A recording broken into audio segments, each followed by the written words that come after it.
Ciertas casas, al igual que ciertas personas, revelan enseguida su carácter maligno. En el caso de las personas, no hace falta ningún rasgo especial que las delate. Pueden mostrar un rostro franco, una sonrisa ingenua, y sin embargo, bastan unos momentos en su compañía para sentir que hay algo profundamente malo en ellas, algo que no se puede explicar. Sin quererlo, o tal vez queriéndolo, parecen difundir una atmósfera extraña, una atmósfera cargada de secretos y de pensamientos malignos, y quienes las rodean se retraen, como si estuvieran frente a un enfermo. Este mismo principio podría aplicarse también a las casas, porque el rastro de las malas acciones, cometidas bajo un mismo techo, no desaparece del todo, permanece, y con el tiempo se vuelve más inquietante. Algo de la pasión del criminal y del horror de su víctima permanece allí, esperando, y cuando alguien entra, sin saberlo, lo siente. Un escalofrío repentino, un hormigueo en los nervios, la piel erizándose, la sangre enfriándose, un miedo sin causa aparente. Nada en el aspecto exterior de aquella casa justificaba los rumores. No era solitaria, no estaba en ruinas. Se encontraba en una plaza, rodeada de otras casas iguales, mismo número de ventanas, el mismo balcón, dominando el jardín, la misma escalinata blanca, que conducía a una puerta, oscura, pesada. Detrás, el mismo césped, los mismos bordes, las mismas verjas. Todo, absolutamente todo, era igual, y sin embargo, aquella casa era distinta, terriblemente distinta. Nadie podía explicar por qué.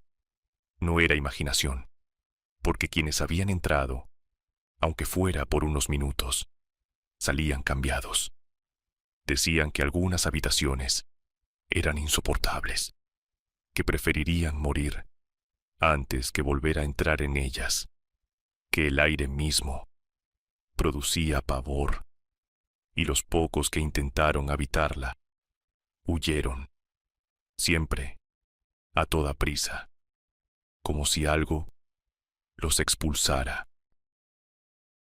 Cuando Shorthouse llegó para pasar el fin de semana con su tía Julia en la pequeña casa junto al mar, distinta, había algo en ella, una mezcla de misterio y excitación contenida. Él había recibido su telegrama esa misma mañana y había viajado convencido de que sería un fin de semana aburrido, pero en cuanto le tomó la mano y besó su mejilla arrugada, lo supo. Algo estaba ocurriendo, y no era algo trivial. No había más visitas, y ella lo había llamado por una razón muy concreta. Había algo en el aire, algo a punto de suceder, porque su tía Julia, con su obsesión por lo oculto, no era una mujer cualquiera. Tenía voluntad, tenía determinación, y cuando se proponía algo, siempre lo conseguía. Habló poco después del té, mientras caminaban, lentamente, por el paseo marítimo, bajo la luz incierta del crepúsculo. «Tengo las llaves», dijo ella. Su voz estaba cargada de emoción. «Me las han dejado hasta el lunes. ¿Las de la caseta de baño?» «Oh», preguntó él, con aparente ingenuidad. Sabía que fingir estupidez siempre la hacía hablar más. «No», susurró ella. «Son las de la casa de la plaza. Voy a ir esta noche».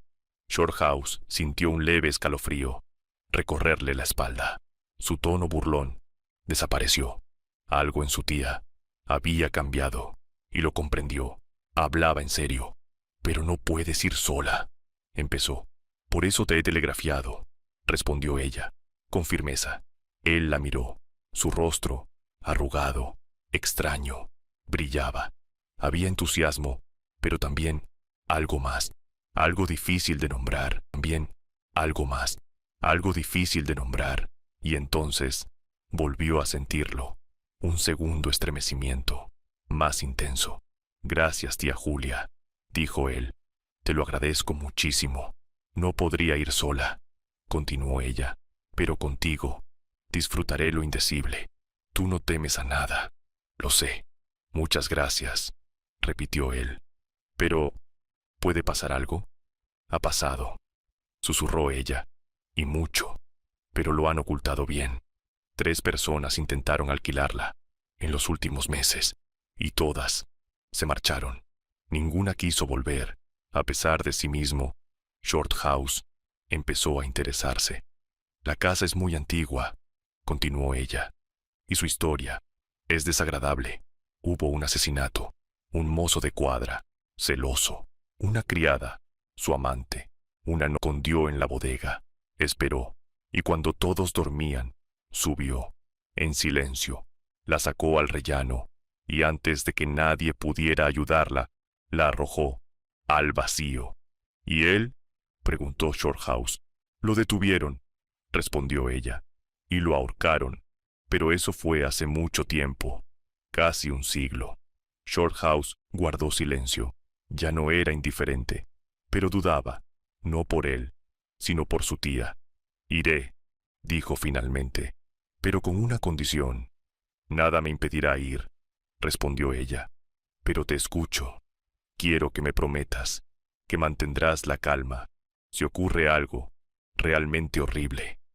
Jim, dijo ella, con desdén, no soy joven, ni mis nervios tampoco, pero contigo no le temería a nada, en el mundo.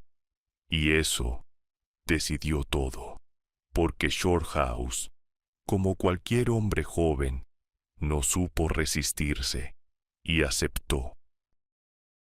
Pero hasta las 10:30, cuando se detuvieron en el recibimiento, a la luz de las lámparas acogedoras, aún envueltos por los tranquilizadores influjos humanos, no necesitó echar mano de aquella reserva de fuerzas, porque, cuando cerraron la puerta y vio la calle desierta, silenciosa, extendiéndose ante ellos, blanca a la luz de la luna, lo comprendió. La verdadera prueba sería enfrentarse a 2 miedos, el suyo y el de su tía. Recorrieron lentamente las calles vacías del pueblo.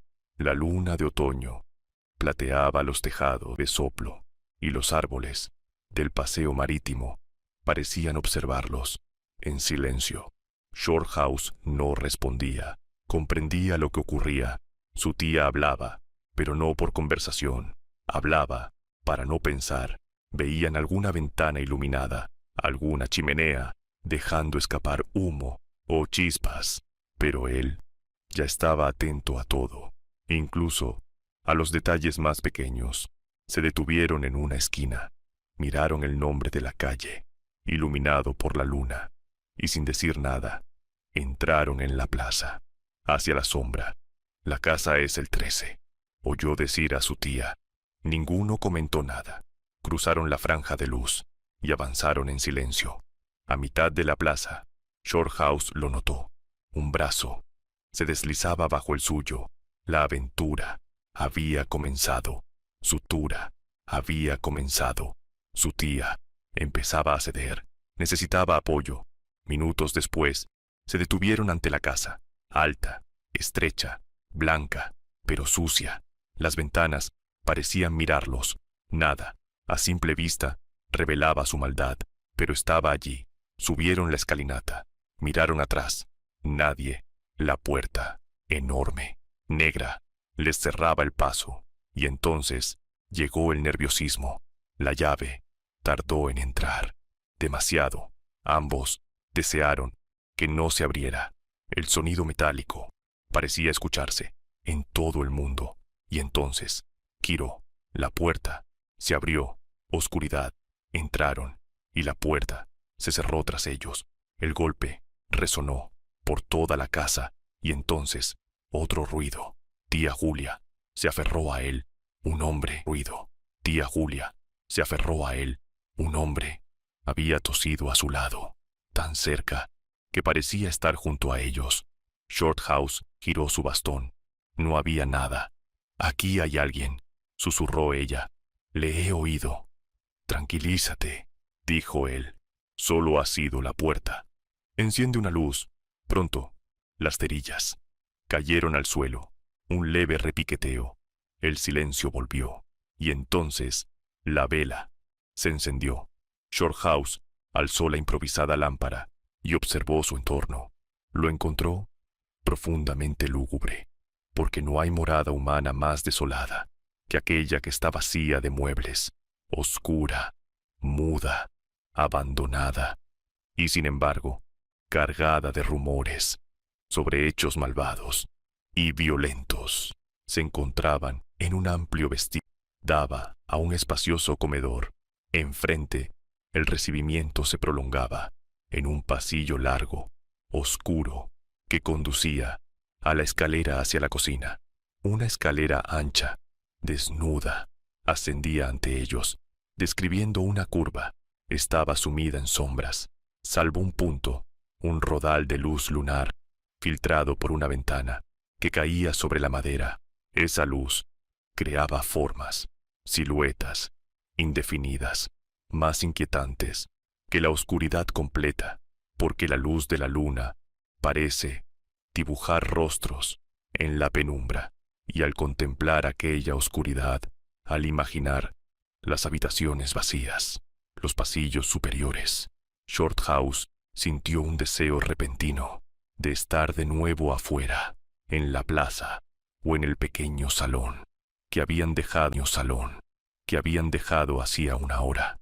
Comprendió que esos pensamientos eran peligrosos y los rechazó. Reuniendo toda su voluntad, se obligó a concentrarse en el presente.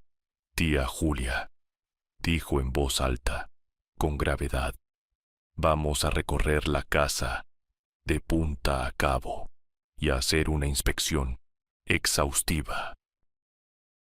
Los ecos de su voz se apagaron lentamente en todo el edificio, y en el intenso silencio que siguió, se volvió a mirarla. A la luz de la vela, notó que tenía ya el rostro mortalmente pálido, pero ella se soltó de su brazo un momento y dijo en un susurro, colocándose frente a él: «De acuerdo, tenemos que asegurarnos de que no hay nadie escondido. Eso es lo primero». Habló con evidente esfuerzo. Su sobrino le dirigió una mirada de admiración. «¿Estás completamente decidida? Aún no es demasiado tarde». «Sí», susurró ella, «completamente decidida. Solo una cosa». «¿Qué?» «No tienes que dejarme sola, ni un instante. Pero ten presente que debemos investigar enseguida cualquier ruido o aparición, porque dudar significaría aceptar el miedo. Sería fatal». «De acuerdo», dijo ella, algo temblorosa. Tras un momento de vacilación, «procuraré», cogidos del brazo, Shorthouse, con la vela goteante y el bastón, y su tía, con la capa sobre los hombros, iniciaron una inspección sistemática, con sigilo, andando de puntillas y cubriendo la vela para no delatar su presencia. A través de las ventanas sin postigo, entraron primero en el comedor. No vieron un solo mueble, unas paredes desnudas, unas chimeneas feas y vacías. Parecían mirarlos. Todas las cosas parecieron ofenderse ante aquella intrusión. Les observaban con ojos velados, por así decir. Susurros apenas audibles parecían rodearlos. Las sombras revoloteaban en silencio. A derecha y a izquierda tenían la sensación de que alguien estaba siempre detrás, vigilando, esperando, como si algo aguardara el momento para atacar. Y entonces aquella impresión, como si las actividades que habían tenido lugar allí hubieran quedado suspendidas. solo por su presencia. Todo el edificio parecía concentrarse en una sola cosa, una presencia maligna que se alzaba para advertirles, para que se marcharan, para que no avanzaran, donde nadie les había llamado, y la tensión aumentaba a cada instante. Salieron del comedor por 2 grandes puertas plegables y pasaron a una especie de biblioteca o salón de fumar, igual de silencioso, igual de oscuro. Vieron un túnel de negrura, descendía hacia lo desconocido, y vacilaron solo un instante, porque sabían que lo peor aún estaba por venir. No podían retroceder. Tía Julia tropezó en el primer peldaño. La luz de la vela temblaba, y Shorthouse sintió un impulso. Huir. «Vamos», dijo, con tono perentorio. Su voz descendió, perdiéndose en la oscuridad. «Ya voy», balbuceó ella, aferrándose a su brazo con más fuerza de la necesaria. Bajaron, un poco inseguros, por la escalera de piedra. Un aire húmedo, frío, estancado y maloliente les golpeó el rostro. La cocina, a la que conducía la escalera, a través de un estrecho pasillo, golpeó el rostro. La cocina, a la que conducía la escalera, a través de un estrecho pasillo, era amplia, de techo alto. Tenía varias puertas. Unas daban a alacenas, con jarras vacías, aún en los estantes. Otras conducían a dependencias horribles, espectrales, todas ellas más frías y menos acogedoras que la propia cocina. Las cucarachas se escabulleron por el suelo. En una ocasión, al tropezar con una mesa, algo del tamaño de un gato saltó al suelo, cruzó veloz el piso de piedra y desapareció en la oscuridad. Todo aquel lugar daba la impresión de haber sido ocupado recientemente. Una sensación de tristeza y melancolía. Abandonaron la cocina y se dirigieron a la trascocina. La puerta estaba entornada. La empujaron y la abrieron por completo. Tía Julia lanzó un grito penetrante que intentó sofocar, llevándose la mano a la boca. Durante un segundo, Shorthouse quedó inmóvil, sin aliento. Sintió como si le vaciaran la espalda y la llenaran de hielo. Ante ellos, entre las jambas de la puerta, se alzaba una figura, una mujer, el pelo desgreñado, la mirada fija, demente, el rostro aterrado, mortalmente pálido. Permaneció allí, inmóvil, apenas un segundo, y entonces la vela parpadeó y la mujer desapareció por completo. La puerta no enmarcaba nada, solo oscuridad, vacía. «Solo ha sido esta condenada llama», dijo él, saltarina. «Vamos, tía, ahí no hay nada». Tiró de ella, con pasos ruidosos, forzando decisión. Avanzaron, pero su cuerpo le hormigueaba, como si estuviera cubierto de insectos, y comprendió, por el peso en su brazo, que caminaba por los dos. La trascocina estaba fría, desnuda, vacía, como una celda. Dieron media vuelta, intentaron abrir puertas, ventanas. Todo estaba cerrado. Su tía caminaba como una sonámbula, con los ojos cerrados, siguiendo la presión de su brazo. Y Shorthouse la observó, asombrado, porque algo en su rostro había cambiado. «Aquí no hay nada, tía», repitió en voz alta, con viveza. «Subamos a echar una mirada al resto de la casa. Luego escogeremos una habitación donde esperar». Tía Julia le siguió obediente, pegada a su lado. Cerraron tras ellos la puerta de la cocina y fue un alivio subir otra vez. En el recibimiento había más luz que antes. La luna había descendido y su luz se filtraba por la escalera. Cautelosamente comenzaron a subir hacia lo alto, hacia la oscuridad. La madera crujía bajo sus pasos. En el primer piso descubrieron el gran salón doble. Lo inspeccionaron. No había nada, ningún mueble, ningún signo de vida reciente, solo polvo, abandono y sombras. Abrieron las puertas plegables entre los dos salones, salieron al rellano y siguieron subiendo. No habían subido más de una docena de peldaños cuando se detuvieron.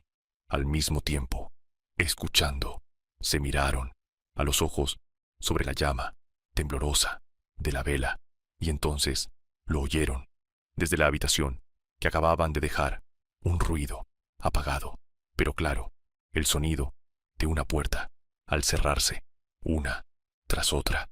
Luego, el golpe seco del pestillo. No había duda, lo habían oído. «Debemos volver», dijo Shorthouse en voz baja, con brevedad, «a ver qué ha sido». Y giró para bajar de nuevo.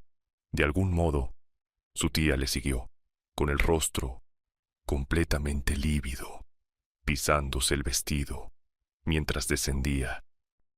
Cuando entraron en el salón delantero, comprobaron que las puertas plegables habían cerrado medio minuto antes. Sin vacilar, Shorthouse se acercó y las abrió. Casi esperaba encontrar a alguien al otro lado, pero solo había oscuridad y aire frío. Recorrieron ambas habitaciones. No encontraron nada. Intentaron hacer que las puertas se cerraran solas, pero no había corriente de aire, ni siquiera suficiente para mover la llama de la vela. Las puertas no se movían, a menos que alguien las empujara. Todo estaba en silencio, como una tumba. La casa entera permanecía inmóvil. «Ya empieza», susurró una voz junto a su codo. Apenas la reconoció como la de su tía. Shorthouse asintió.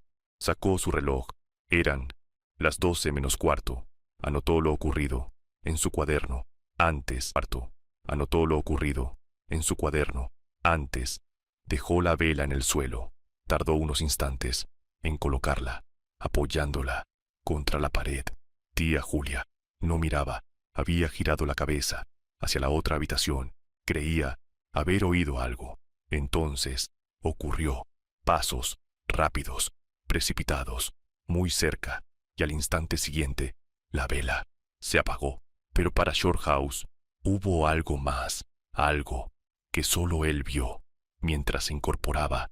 Antes de que la luz desapareciera, un rostro surgió frente a él, tan cerca que casi podía tocarlo. Era un rostro dominado por la pasión, un rostro de hombre, moreno, tosco, con ojos furiosos, salvajes, un rostro vulgar, pero encendido, de emoción violenta, terrible. No hubo viento, rostro y la oscuridad. «Shorthouse», gritó, un grito breve, y perdió el equilibrio cuando su tía se aferró a él con todo su peso. No dijo nada, solo se aferró. No había visto nada, solo había oído los pasos. Poco después, él se recompuso y encendió una cerilla. Las sombras huyeron en todas direcciones ante la llamarada. Su tía se inclinó y recogió la boquilla con la vela. Descubrieron que no se había apagado de un soplo. El pabilo había sido aplastado, hundido en la cera, aplanado, como por algo, liso y pesado. Shorthouse no comprendía cómo su tía había logrado sobreponerse tan pronto, pero así fue, y su admiración aumentó. Al mismo tiempo, aquello reavivó su propio ánimo. Lo otro resultaba aún más inquietante. La fuerza necesaria para hacer aquello. Reprimió el pensamiento. Recordó historias sobre médiums, experiencias peligrosas, y comprendió lo que eso significaría, que ellos mismos podían estar alimentando aquello. Era como caminar con fuego entre pólvora, así que pensó lo menos posible. Encendió de nuevo la vela y subieron al siguiente piso. El brazo de su tía temblaba. Sus propios pasos tampoco eran firmes, pero continuaron. Registraron todo, sin encontrar nada, y subieron el último tramo, hasta el ático. Allí encontraron pequeñas habitaciones, muchas, amontonadas, con muebles rotos, rajados, camas deformadas, techos inclinados, telarañas, ventanas pequeñas y paredes mal terminadas. Era un lugar opresivo y se alegraron de abandonarlo. Daban las 12 cuando entraron en un pequeño cuarto en el tercer piso, cerca del final de la escalera.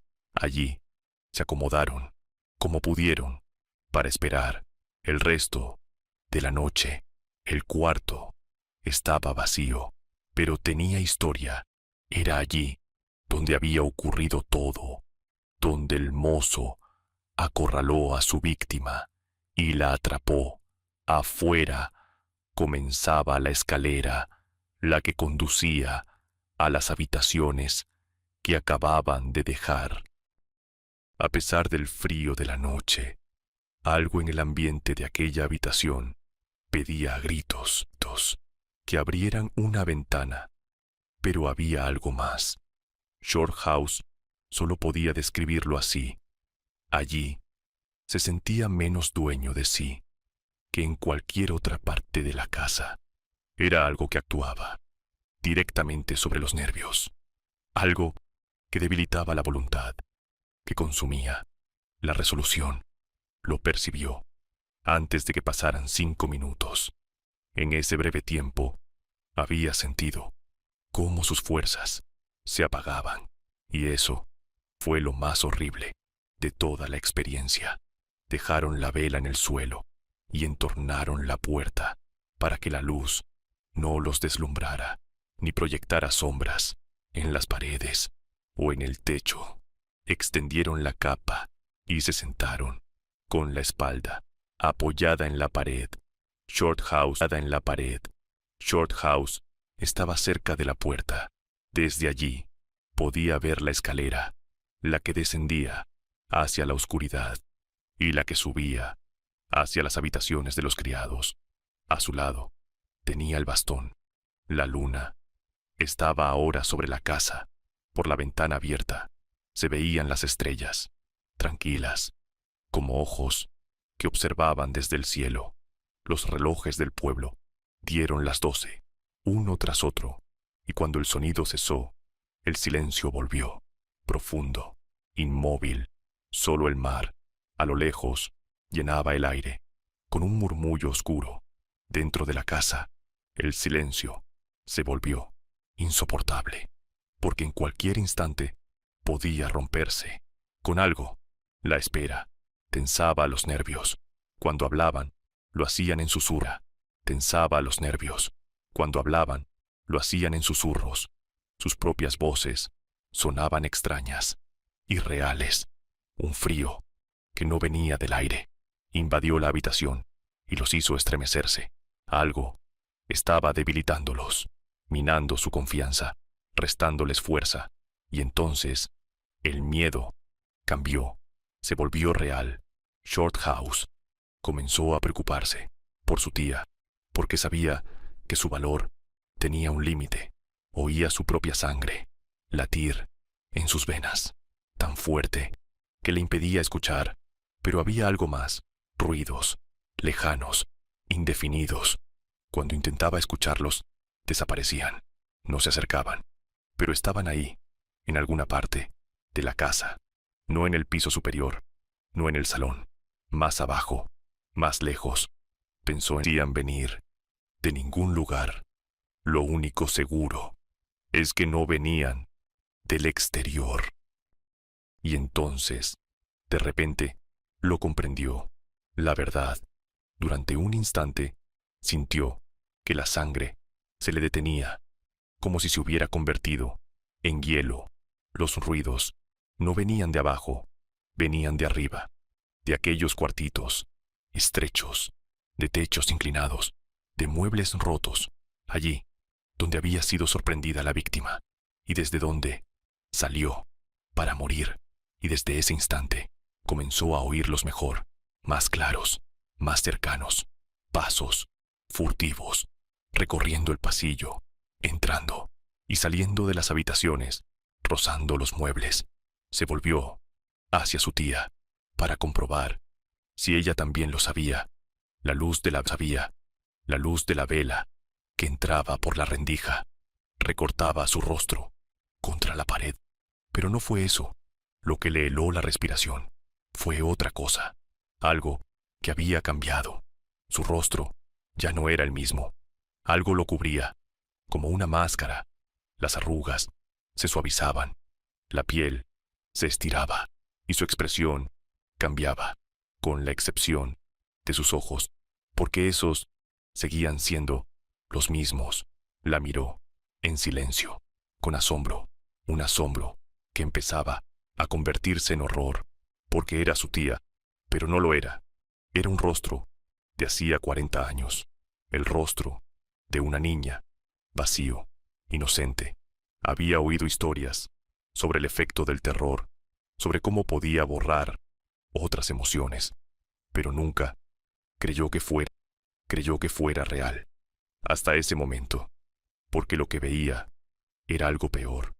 Era miedo, miedo puro, sin expresión, sin forma. Y cuando ella notó su mirada, volvió los ojos hacia él. Entonces, él cerró los suyos, con fuerza, para no verlo. Sin embargo, un minuto después, al volverse, con los nervios aún tensos, descubrió, para su alivio, que algo había cambiado. Su tía sonreía, su rostro seguía pálido, pero el horror había desaparecido. Volvía a ser ella. ¿Ocurre algo?, preguntó. Tengo frío y estoy un poco asustada, susurró ella. Shorthouse propuso cerrar la ventana, pero ella le detuvo. No te apartes de mí, pidió, ni un instante. Es arriba, lo sé, añadió, pero no puedo subir. Shorthouse pensaba distinto. Sabía que la acción era lo único que podía sostenerlos. Sacó un frasco, sirvió coñac, en abundancia. Ella lo bebió, con un leve estremecimiento. Ahora había que decidir. No podían quedarse, pero tampoco podían huir. Cada minuto debilitaba su control. Había que actuar y hacerlo de inmediato, porque después, tal vez, ya no podrían. Y entonces, los ruidos, más fuertes, más cercanos, pasos, rozando muebles, golpes leves. Esperó, solo unos segundos. Luego, se levantó, en silencio. Ahora, dijo, vamos a subir, tienes que venir, es lo acordado. Cogió el bastón y la vela.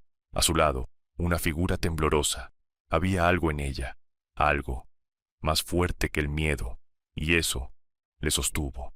Cruzaron el rellano, sin mirar la oscuridad, y comenzaron a subir por la escalera estrecha, hacia los ruidos.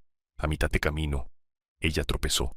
Él se volvió para sostenerla, y entonces, un sonido, un chasquido, fuerte, violento, desde el corredor, y después, un grito, agónico, desgarrado, mitad terror, mitad súplica. Antes de que pudieran apartarse, o retroceder siquiera un peldaño, alguien irrumpió en el pasillo, arriba, y echó a correr, con todas sus fuerzas, bajando los peldaños, de 3 en 3, directamente hacia ellos. Las pisadas eran ligeras, vacilantes, pero detrás venían otras, más pesadas, haciendo estremecer la escalera. Apenas tuvieron tiempo de pegarse contra la pared, cuando el ruido pasó junto a ellos. 2 presencias, una tras otra, cruzaron a toda velocidad, un torbellino de pasos, crujidos y golpes, en medio del silencio de la casa. No vieron nada, ni manos, ni rostros, ni cuerpos, solo el paso de algo. Luego, una pausa, breve, y después los pasos volvieron, más inseguros, hacia la habitación que acababan de abandonar. Lo siguieron los otros, y entonces la lucha, jadeos, gritos, desgarradores, luego pasos pesados, como si alguien cargara con algo. Silencio, un silencio absoluto, medio minuto, y entonces un cuerpo cayendo en el vacío, un golpe, minuto, y entonces un cuerpo cayendo en el vacío, un golpe, sordo, tremendo, abajo, y después nada. La casa quedó en silencio. La vela seguía ardiendo, inmóvil. Tía Julia comenzó a bajar a tientas, llorando, en voz baja. Shorthouse la sostuvo, casi la llevó, recogió la capa, y descendieron, en silencio, sin mirar atrás. No vieron nada, pero lo sentían. Algo lo seguía, paso a paso. Si aceleraban, quedaba atrás. Miraron. Nunca. Shorthouse abrió la puerta, con manos temblorosas, y salieron. A la luz de la luna, respiraron profundamente el aire del mar.